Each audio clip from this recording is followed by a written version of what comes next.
دارالعلوم دیوبند کے شیخ الحدیث، صدر مدرس، مفتی، حجت اللہ البالغہ کے شارح، درجنوں شہر آفاق کتب کے مصنف، مجلس تحفظ ختم نبوت دارالعلوم دیوبند کے ناظم اعلیٰ مولانا مفتی سعید احمد پالنپوری 19 مئی 2020 کو تقریباً 80 سال کی عمر میں اس دار فانی سے کوچ کر گئے۔ انا للہ و انا الیہ راجعون۔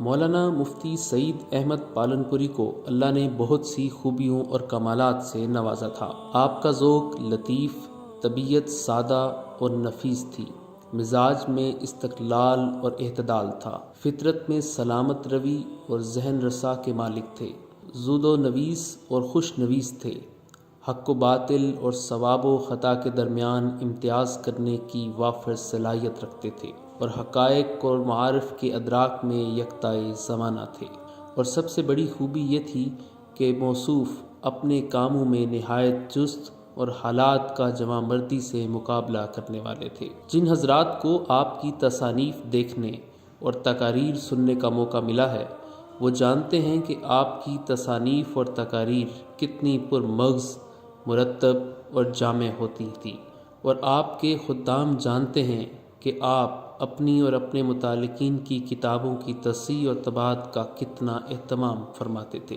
آپ زمانہ طالب علمی کے زمانے سے حضرت شیخ الحدیث مولانا زکریا رحمۃ اللہ علیہ سے بیعت تھے، اور دیگر بزرگان دین سے بھی فیض یافتہ تھے۔ خاص طور پر مولانا عبد القادر رائے پوری کی مجالس میں مظاہر العلوم کی طالب علمی کے زمانے سے شرکت کرتے رہتے تھے، اور مولانا مفتی مظفر حسین مظاہری کے مجاز، بیعت اور ارشاد تھے۔ مولانا سعید احمد پالنپوری بھارت کے ضلع بنارس کانٹھا شمالی گجرات میں 1940 میں پیدا ہوئے۔ آپ نے اپنی ابتدائی تعلیم اپنے علاقے میں حاصل کی، جس کے بعد مزید تعلیم کے لیے آپ نے مظاہر العلوم سہارنپور یو پی کا سفر کیا۔ فقہ، حدیث، تفسیر اور فنون کی اعلیٰ تعلیم حاصل کرنے کے لیے آپ نے دارالعلوم دیوبند کا رخ کیا۔ دارالعلوم دیوبند کے بڑے بڑے اساتذہ سے آپ نے کسب فیض حاصل کیا۔ دورہ حدیث کے بعد آپ نے دارالافتاء دارالعلوم دیوبند میں داخلہ لیا۔ مفتی سید مہدی حسن شاہ جہاں پوری رحمۃ اللہ علیہ کی زیر نگرانی کتب فتاویٰ کا مطالعہ اور فتاویٰ نویسی کی مشق کا آغاز کیا۔ اسی کے ساتھ آپ نے سماحت الشیخ محمود عبد الوہاب مصری رحمۃ اللہ علیہ کے پاس حفظ بھی شروع کیا، جو قرآن کریم کے جید حافظ اور مصری قاری تھے، اور جامعۃ الازہر قاہرہ کی طرف سے دارالعلوم دیوبند میں متعین تھے۔ افتاء مکمل کرنے کے بعد دارالعلوم دیوبند کے ارباب انتظام نے آپ کا معین مفتی کی حیثیت سے دارالافتاء دارالعلوم دیوبند میں تقرر کر دیا، جبکہ اس زمانے میں معین مفتی رکھنے کا رواج نہ تھا جیسا کہ اب ہے۔ کچھ عرصے بعد آپ نے دارالعلوم دیوبند میں مدرس کی حیثیت سے تدریس کی خدمات کا آغاز کیا، جو وفات تک جاری رہا۔ آپ نے ترجمہ قرآن، ابو داؤد، ترمذی، شمائل، موطین، نسائی، ابن ماجہ، مشکوٰۃ، جلالین، معافوظ الکبیر، ہدایہ آخرین، شرح عقائد اور حسامی وغیرہ بہت سی کتابیں پڑھائیں، اور تصنیف اور تالیف میں مشغول رہے۔ دارالعلوم دیوبند میں مجلس تحفظ ختم نبوت کا قیام عمل میں آیا تو آپ اس کے ناظم اعلیٰ بنے۔ آپ کی تصانیف جو شائع ہو کر مشرق و مغرب میں پھیل چکی ہیں، ان کا مختصر تعارف یہ ہے۔ تفسیر ہدایت القرآن، یہ مقبول عام اور خاص تفسیر ہے۔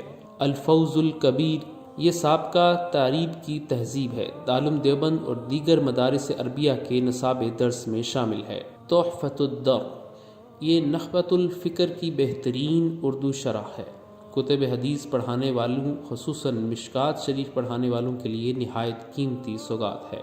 مبادئ الفلسفہ، اس میں فلسفے کی تمام اصطلاحات کی عربی زبان میں مختصر اور عمدہ وضاحت کی گئی ہے، دارالعلوم دیوبند اور دیگر مدارس عربیہ کے نصاب درس میں شامل ہے۔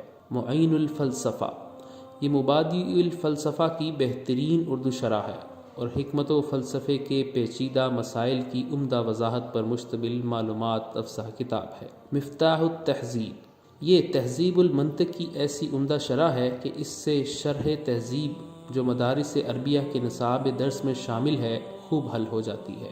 آسان منطق، یہ تیسیر المنطق کی تہذیب ہے۔ دارالعلوم دیوبند اور بہت سے مدارس میں تیسیر المنطق کی جگہ پڑھائی جاتی ہے۔ آسان نحو کی ابتدائی عربی کتابوں میں تدریج کا لحاظ نہیں رکھا گیا۔ یہ کتاب اسی ضرورت کو سامنے رکھ کر لکھی گئی ہے۔ یہ 2 حصے پڑھ کر علم نحو کی کوئی بھی عربی کتاب شروع کروائی جا سکتی ہے۔ زبان آسان اور انداز بیاں سلجھا ہوا ہے۔ آسان صرف 3 حصے۔ علم صرف کی جو کتابیں اردو میں لکھی گئی ہیں ان میں عام طور پر تدریج کا لحاظ نہیں رکھا گیا، جبکہ یہ بات نہایت ضروری ہے۔ یہ نصاب اسی ضرورت کو سامنے رکھ کر مرتب کیا گیا ہے۔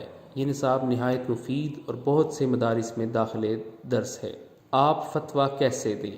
کیا مقتدی پر فاتحہ واجب ہے؟ حیات امام طحاوی، داڑھی اور انبیاء علیہ السلام کی سنتیں، ہادیہ شرح کافیہ، علمی خطبات، معین الاصول۔